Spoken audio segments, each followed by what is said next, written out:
Assalomu alaykum. Bugungi videoyimizda yelka og'rig'ini ichki organlar bilan bog'liq bo'lgan sabablarni ko'rib chiqamiz.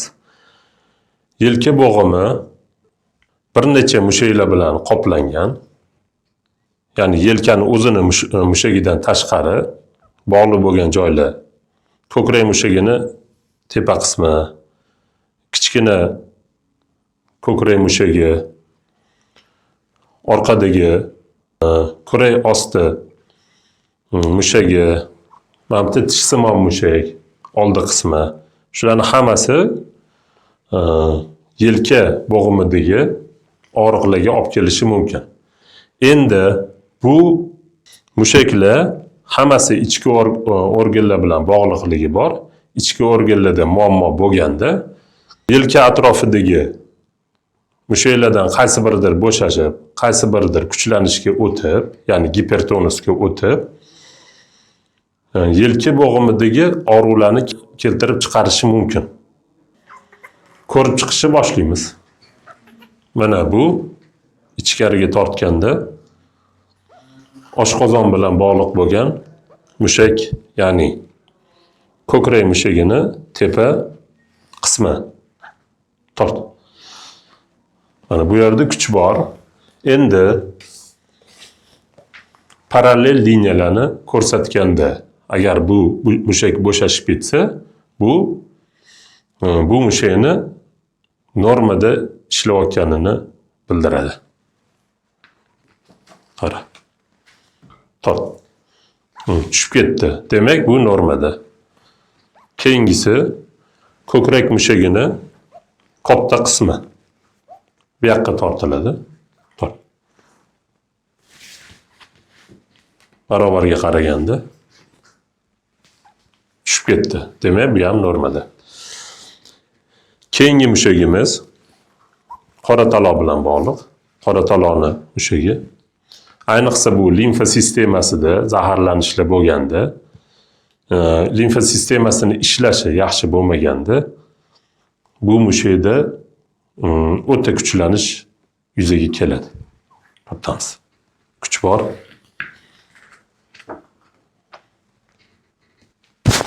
Ba'zi odamlarda bu barobar, ya'ni parallel chiziqqa ko'rsatganimizda va mushakga nagruzka berganimizda tushmaydi. Bu degani u gipertonusda, ya'ni o'ta kuchlanishga o'tib qolib, bo'shashish nimaligini bilmayotganligini bildiradi.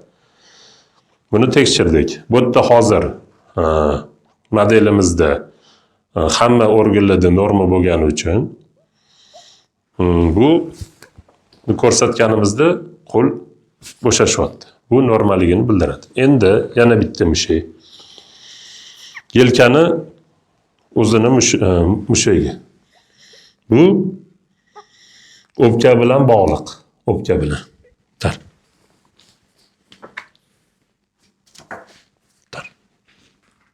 Mana o'pkada muammosi borligi uchun bunda hozir bo'shashish nimaligini bilmayapti. Yana bir tekshiramiz. Bosamiz. Bo'shashish bo'lmayapti. Endi o'pkaga qo'lni qo'yamiz. Qo'y. Qani? Bo'shashdi. Ya'ni o'pkadan kelayotgan signalni biz hozir yo'lini to'sdik. Norma degan narsani miya qabul qildi ma'lumotni.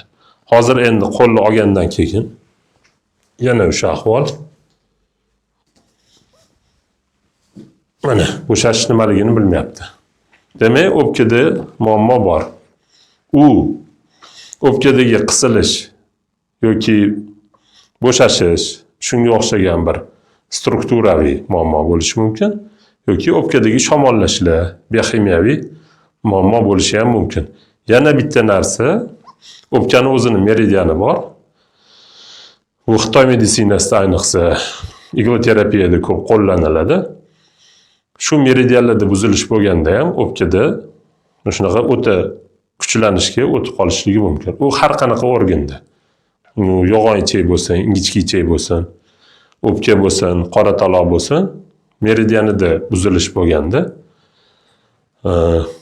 bu normadan og'ish yuzaga keladi. Organda normadan og'ish yuzaga keladi. Endi hozir yana bitta testlarimiz bor. Ya'ni o'pkada hozir bizda shuni o'ta kuchlanishli bor. Endi buni men o'zim ko'rsataman hozir.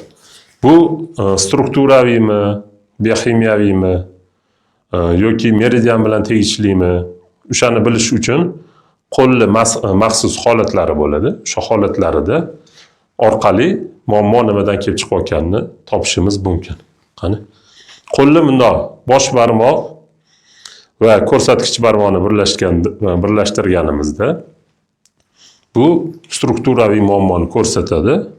Agar strukturada bo'lsa, bu parallel chiziqni ko'rsatganimizda qo'l tushib ketadi.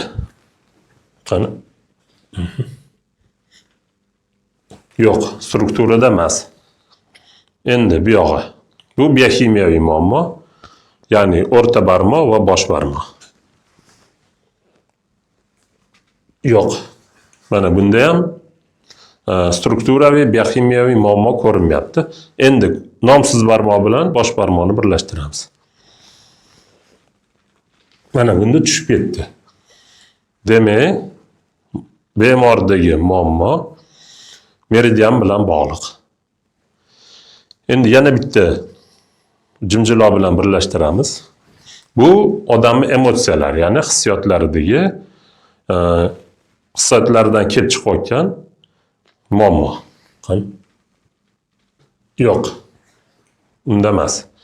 Demak, bemordagi muammo asosan meridianda bo'ladi. Meridianni agar biz hal qilsak, qo'l o'zining normasiga keladi. Qani?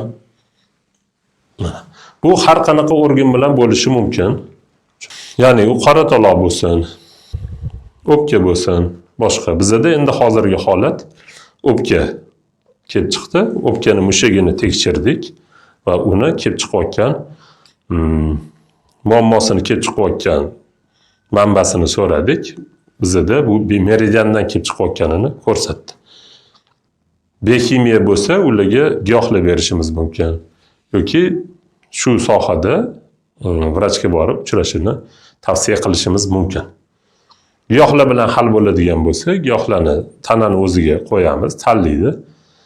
Yani testlar orqali qaysi giyoh kerakligini biz aniqlab beramiz. Necha kun, qay mahal, kuniga necha martadan ichishligini aytamiz. Va o'sha ma'lum muddat ichgandan keyin, ichidagi biokimyoviy muammolar hal bo'lgandan keyin bemordagi bu muammo ketadi. Ya'ni bu hozirgi ichki organ bilan bog'liqlik bo'lgan muammolar mushaklarni balansi buzilishiga olib keladi. Bu balans buzilgandan keyin yelkada har xil og'riqlar kelib chiqishi mumkin. Yana oshqozon bilan bog'liq bo'lgan qo'lni biceps mushagi. Qani? Yana o'sha parallel chiziq ko'rsatamiz. Mana oshqozonda ham hozir muammo borligi uchun tana bo'shashish, ya'ni qo'lni biceps qismi tana bo'shashish nimaligini bilmayapti. Endi bitsepsdagi o'sha gipertonus yelka bo'g'imlariga qon aylanish, boshqa sohalarda muammolarni olib kelishi mumkin va natijada yelkada og'riq turishi mumkin. Yana bittasi podlopatичный mishsa, ya'ni kurak osti mushagi. Bu mushakda muammo bo'lganda odamda insonni mana shu qo'lni orqaga olib borishi juda qiyin holatga kelib qoladi. Ya'ni olib bora olmaydi qo'lni. Mana shu yerda o'zida qotadi. Ya'ni kurak osti mushagida muammo bo'lganda bemorni qo'li chiqib ketishga moyil bo'lib qoladi. Ya'ni kuchliroq tortiladigan bo'lsa, o'z joyidan qo'zg'alib chiqib ketishga moyil bo'lib qoladi. Yoki kiyim kiyganda kiy olmaydi. Ya'ni qo'lni orqaga bormaydi, og'riq unga orqaga yo'nalishga bermaydi. Bu yurak bilan bog'liq bo'lgan muammolardagi holat shu holatga olib keladi. Ya'ni yurak bilan bog'liq bo'lgan muammolar shu holatga olib keladi. Endi yana bitta organ bu tish. Ya'ni tish ham o'zi asli organ bo'ladi, organ hisoblanadi. Ya'ni tish oldirganda ayniqsa bir oylardan keyin yelkada og'riq qo'zg'aydi. Ya'ni bu yerdagi retseptorlar uyg'onib qoladi. Retseptorlar ba'zi bir mushaklarni o'chiradi va uni ketidan shu ketma-ketlik kelib chiqadi. O'chirilishlar yoki kuchlanishga o'tib qolishliklar. O'sha o'tib qolgan holatda bu holat yelkadagi og'riqlarni keltirib chiqaradi. Qora taloq bilan yana bitta muammo bor. Bu trapetsiya mushagi. Buni bundoq test qilamiz qani. Kuch bor. Bo'shashdi. Demak, yaxshi. Qora taloq normada ishlayapti. Bizda hozir ikkita organ o'zidagi gipertonus orqali muammoni ko'rsatdi. Bu o'pka va oshqozon organlari. Qora taloqning yana bir qismi bunaqasiga test qilinadi. Bos. Tepaga tortamiz. Yonga qaraganda qani bo'shash. Demak, qora taloq bilan muammo yo'q. Endi biz bu ikkita organni davolaganimizdan keyin yana bitta og'riqlarga olib keladigan holat bu yelka atroflaridagi mushaklarda tugunchalar paydo bo'lishi, triggerlar deydi. O'sha tugunchalarni birma-bir topib yo'qotish kerak. O'shandan keyin og'riq, yelkadagi og'riq ketadi. Endi buni boshqa sabablari bor. Buni asosiy ichki organ bilan bog'liq bo'lgan og'riqni kelib chiqishini hozir ko'rib chiqdik. Kanalimizni kuzatishda davom eting. Yelka og'rig'i haqida hali yana videolar qilamiz, inshaalloh.